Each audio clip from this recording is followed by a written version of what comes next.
Hey there everyone, this is Parker with Team Shockwave, and today I'll be doing a deck profile of the Red Eyes deck. This is something that you saw from my matchup against Jeff and his Cyber Dragon. If you have not seen it here, there will be annotation right here and the link down below. Also, this build is the Fusion build, so if you guys want to see more Exceed play, there will be something like that later on this week for us. But other than that, let's get started with the deck profile. Alright guys, so let's start the deck profile with the monster lineup. I play one Red Eyes Darkness Metal. It's the must-have for any Red Dragon-based deck. Next, I play two of the Red Eyes Flare Dragon. This is a Gemini monster, and when it's Gemini summoned, if you attacked at the end of the battle phase, you're able to inflict 2,400 damage to your opponents. That's basically a built-in Infernal Fire Blast right there. Next, I played three of the Red Eyes Nora monster. It's a must-have, especially if you're playing with the Red Eyes Fusion. Next, I play only one Red Eyes Wyvern. It's just another target for me to send through Dragon Shrine or to summon a actual monster, level 4 monster to the field, so I can bring out the bigger monster later. Also another Red Eyes monster, so it can work with other of the Red Eyes effects. I played two of the Blackstone Legend. Quite something different compared to the Whitestone Legend. Blackstone is not a tuner, it's just your regular level 1 dark dragon monster, and its effect has two effects. One, you can tribute this card on your side of the field to special summon a Red Eyes monster from your deck to the field. And second effect is that when this card is in the graveyard, you can return one Red Eyes monster from your graveyard to the deck and add this card back to your hand. But you only activate one of these effects per turn, so it has the same condition as the Dragon Rulers. Next, I played two of the Rare Metal Dragon. Rare Metal Dragon is basically like a union monster. So if this card is in your hand or on the field, you can equip this to a Red Eyes monster and give that monster 600 attack. But the best thing about it is that when this card is sent to the field, to the graveyard, you're able to search for any Red Eyes card from your deck to your hand. So not only that you can search out for the monster, but you can search out for the spells and traps as well. Next, besides all the Red Eyes related stuff, I'm playing two of the Summon Skull. It's a must-have if you're playing with the Fusion build, as well as one of the Red Eyes Lightning Lord. So unlike the Summon Skull, this is also has Red Eyes in his name. I believe it might call us Red Eyes Archfiend or Red Eyes Summon Skull. I don't know what the true translation when it comes out this weekend. So I played three of that. And now I played two Dragon Shrine Protector. Dragon Shrine Protector is a great card to have just because it's one of the targets you must send through Dragon Shrine, or it's a good way to bring more field advantage into your side of the field. So first effect, if this is tribute for a tribute summon of a dragon monster, it's counted as 2. And second effect is that if a dragon monster face up on your side of the field is destroyed by battle or card effect and sent to the graveyard, while this card is in the graveyard or in your hand, you're able to special summon it to the field, and if one of those monsters that was destroyed is in the graveyard, add that card back to your hand. Great card to have, where you only activate the special summon effect from the graveyard hand once per turn. Next, I play one Dark Arm Dragon. I was debating if I was playing it, but a friend of mine, Larry, he was like saying I should play it just because it's a level 7 and I'm able to manipulate the field graveyard through all the various cards I played with this deck. And so I said, yeah, this sounds great just because like I can easily get 3 monsters into my grave and search some right away, clear all my opponent's back row, and trying to push for game from there. And last but not least, I play one Kenka Bio. Great card to have, and he's going to be more useful in this deck if the Pendulum Fusion monster, well not Pendulum, Odd Eyes Pendulum Dragon Fusion monster comes out. I believe it might come out as a Shonen Jump after the Tiger. But when this card is normal summoned, you're able to special summon a level 1 monster from your graveyard to the field, So you have actually two options here. The first option is like bringing out your Blackstone Legend, uses the effect to tribute itself and switches on Red Eyes to the field, or you can actually bring out a rare metal, bring it to the field, and then try to attach it to a Red Eyes monster you have currently on the field. If not, you can try to go on with something else.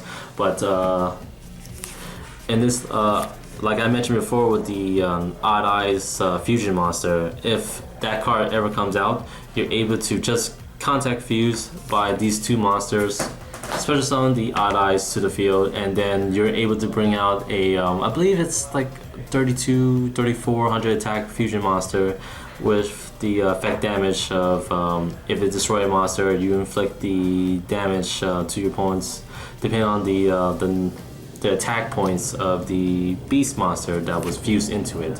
And then you can actually search for the effect of rare metal and add a Red Eyes card to your hand. So that's pretty good. Now for the spell lineup, I play 3 of the Red Eyes fusion. Like I mentioned before, this is a fusion based decks, and I do admit the condition of playing this card is very restrictive. You know, I can't really do much if I'm playing this card, and if I make an attempt to special summon something else and it was negated, then this card will be dead for the rest of the turn. So if you guys do not know what it is, this is basically like a Shaddoll fusion when it comes to Red Eyes decks. So you're able to fusion summon using materials from your hand, field, or deck, and send those materials to the grave. The fusion monster that is brought out using a Red Eyes as the fusion material has his name count as Red Eyes, and I will point that part of the effect later on this turn. And the last part of it is the condition is basically if you use this card, you're not able to special summon or summon any monsters for the rest of the turn or any point of the turn. So great card, but it's very restrictive, like I said before. Now I'm actually playing 1 polymerization just because, like I mentioned before, sometime playing Red Eyes Fusion is very restrictive, so I use polymerization not only to get around to summon my fusion monster, but I sometimes do have dead cards in my hand. You know, having all these high level monsters in my hand, like I can't really do much of it unless I get like a Lower Darkness or the Red Jewel. So I think polymerization is a good alternative, especially to fuel my graveyard with Dragon Mirrors, which I play 2 of. Dragon Mirrors, I have so many targets to get rid of to get out basically anything in my fusion deck to play. So Dragon Mirrors is a great card to have, especially if you want to present like a lot of big monsters and push for game from there. Alright, next I played 3 of the Red Jewel. Red Jewel is basically the D-draw. It's basically the destiny draw of the deck. So basically you discard 1, or no, actually send 1 Dragon level 7 Red Eyes monster from your hand to the field, to the graveyard, and draw 2 cards, and then afterwards you can send a Red Eyes from your deck to the graveyard, and that's pretty much it. It's basically a Destiny Draw and a Foolish Burial for your in 1 card. So let's see. I played 2 Dragon Shrines. Dragon Shrines, you can actually use this very well with the Gemini monster. Send 1 the Red Eyes Flare Dragon to the grave, and then send cards like Red Eyes Wyvern or Shrine Protector or Dragon Protector to the grave, and you're able to have like a field setup just in case your dragon monster gets destroyed.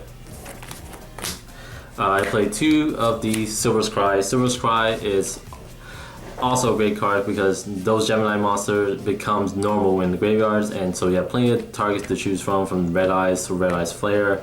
That's pretty much it, but again, you're restricted only to play 1 of these per turn. But being a quick play is very good if you're actually trying to push for game and you're just trying to bait out if your opponents are playing bluffs. So you just wait until the last for the final attack tour to see if you're able to win for game. I play one of the Fusion Constriction. Basically, I just use this to add red eyes to my hand, just in case I have a card of the red jewels into my in my hand and I need a red eyes to activate it. So I'll just show one of my fusion of a red eyes and just add this card, add a red eyes to my hand. So basically I played the one Lower Darkness, helped me to draw even faster. And I played the 1-for-1 to, just like I mentioned before, I do have a lot of cloggy monsters in my hand, like the high level stuff, so I would like to ditch those cards and special summon like black rare metal or Blackstone the Legend. And then I played Raigeki as just a staple. Now for the trap lineups, I played the new Return of the Red Eyes. It's a great trap card, to tell you the truth.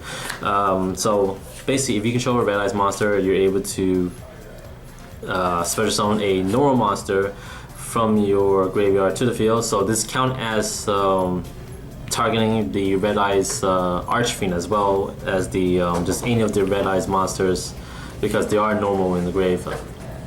And if this card is in gets destroyed, you're able to special summon a Red Eyes monster from your graveyard to the field. So it's less constrictive compared to Call of the Haunted. This deck does play a lot of burn damage to you for games, so Ring Destruction does make sense to be put into this, as well as your staple Warning, Compulsory, and Boundless. Now for the Fusion lineup.